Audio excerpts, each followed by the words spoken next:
Assalamualaikum warahmatullahi wabarakatuh. Alhamdulillah wassalatu wassalamu ala ibni abdillah ma ba'du.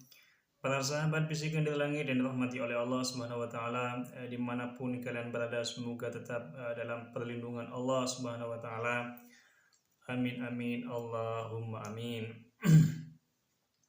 Para sahabat saya yang ada di luar negeri, di Malaysia, Brunei, Mesir dan lain sebagainya, semoga Allah memberikan limpahan rahmat, kelancaran rezeki serta perlindungan ila akhiril umur. Amin amin Allahumma amin. Kita melihat dunia pendidikan saat ini sangatlah miris sekali tanpa kadang-kadang menemukan arah yang jelas, sehingga kita tidak menemukan suatu nilai plus ketika mereka keluar dari dunia pendidikan tersebut. Karena memang kita sudah menjadi korban arus globalisasi yang tidak menentu, yang kadang-kadang arus globalisasi tersebut menguntungkan suatu sistem pendidikan dan kadang-kadang merugikan suatu sistem pendidikan. Ada dua alternatif sebenarnya untuk menjadikan sebuah pendidikan tersebut adalah betul-betul menjadikan sebuah residensi atau sebuah agen peradaban. Apa itu? Yaitu pesantren dan madrasah seperti di masa lalu. Pesantren yang ideal itu adalah mampu memberikan sebuah targetan pengetahuan kepada santri-santrinya tanpa ada embel-embel ijazah untuk mencari pekerjaan, akan tetapi mencapai target-targetan yang memang telah ditentukan oleh pesantren tersebut. Contoh seperti 1 tahun harus bisa alfiyah misalkan, 1 tahun harus bisa ilmu faraid, 1 tahun harus mengerti tentang pokok-pokok perbedaan 4 madhab misalkan. Ini akan menjadi sebuah nilai plus bagi para anak didik santri untuk menjadikan anak tersebut dijadikan sebuah kaum intelektual yang luar biasa pada nantinya. Dan ini banyak sudah dipraktekkan oleh sebagian pesantren-pesantren dengan program-program yang memang sudah dijadikan target anak-anak kecil sekarang. Sudah bisa baca kitab kuning, umur 5 tahun, 7 tahun sudah bisa baca kitab kuning, mengerti tentang ilmu Al-Quran, mengerti tentang ilmu hadis, bahkan ada yang sebagian mengerti tentang ilmu faraid.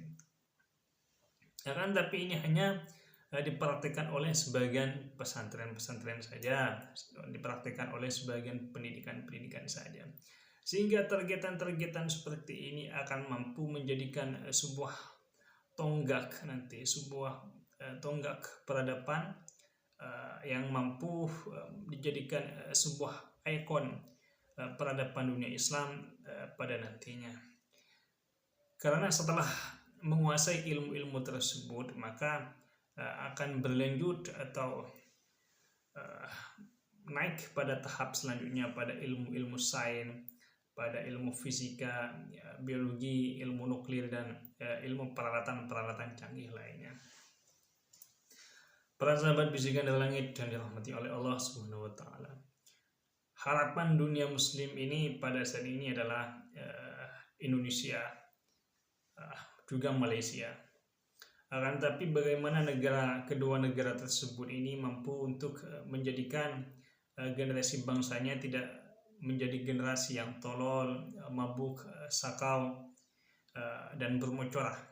Akan tapi kedua negara tersebut harus mampu menjadikan generasi bangsanya ini menjadi agen-agen intelektual. Karena pada saat ini pekerja komputer, ahli komputer itu justru di dunia ini kebanyakan dari India, bukan dari Malaysia atau Indonesia. Sehingga alternatifnya adalah bagaimana generasi anak bangsa ini dari kecil sudah harus diajarkan tentang bahasa asing, tentang ilmu rumus-rumus seperti matematika. Kalau di dalam Islam itu kan ada ilmu nahu, ilmu sorof, ilmu ilal,